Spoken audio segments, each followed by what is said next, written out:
Traffic lights are established to manage the flow of traffic, especially at busy intersections. A total of 7 traffic lights are established across Belize City. As you guys are seeing, we're moving towards stoplights, we're moving towards parking meters. We've just launched the e-bus. So it's all part of the ecosystem. We're trying to make the city a smart city. It's not only for motorists, it's also for pedestrians. Yes. For the safety of pedestrians.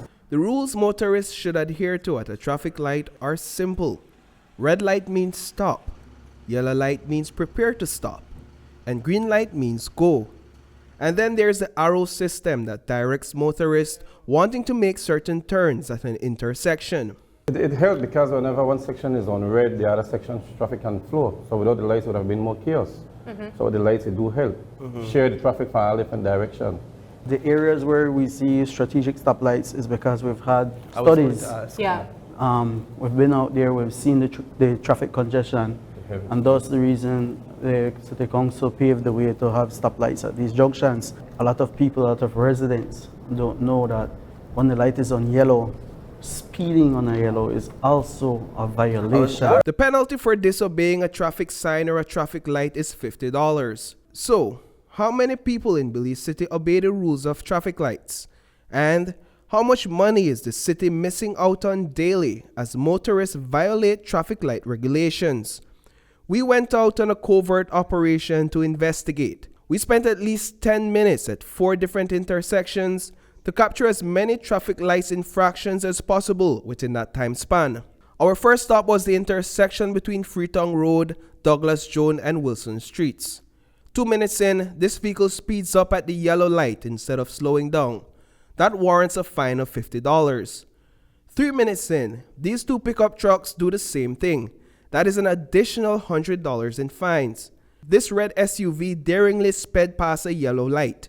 The light turned red while the vehicle was in the middle of the intersection.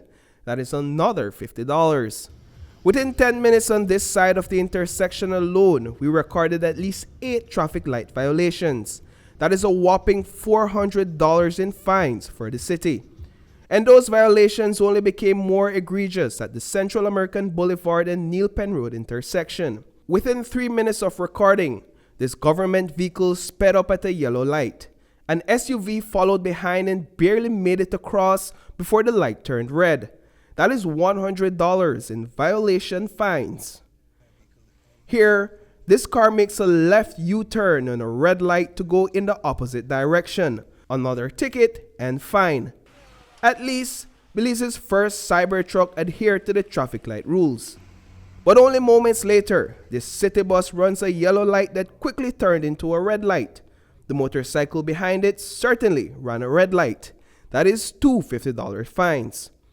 On the other side of the boulevard, these 2 SUVs completely ignored the red light as they drove across the intersection, resulting in another $100 in fines. And the infractions only continued. With all that our cameras captured, fines that would be due to the city now stands at $1,000.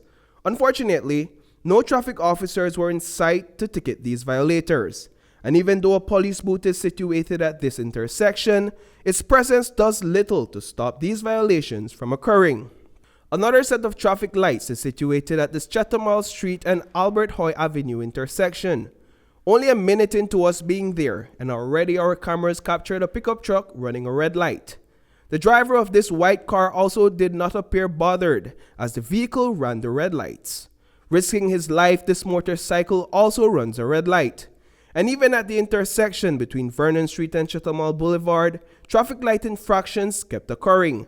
Within 40 minutes at 4 different intersections, we documented at least 30 traffic light violations. That would amount to at least $1,500 in fines that the city could receive. But with limited human resources at the Belize City Council's traffic department, catching the rule breakers is not as clear-cut. We do have operations at these lights. It's something that we try to do at least 3, maybe 4 times a week. In the mornings, we have officers at these different lights, ensuring that people are following the light system. At the moment, we're not equipped to have officers at every stoplight, but we try our best to have them at least at 3 out of the 6.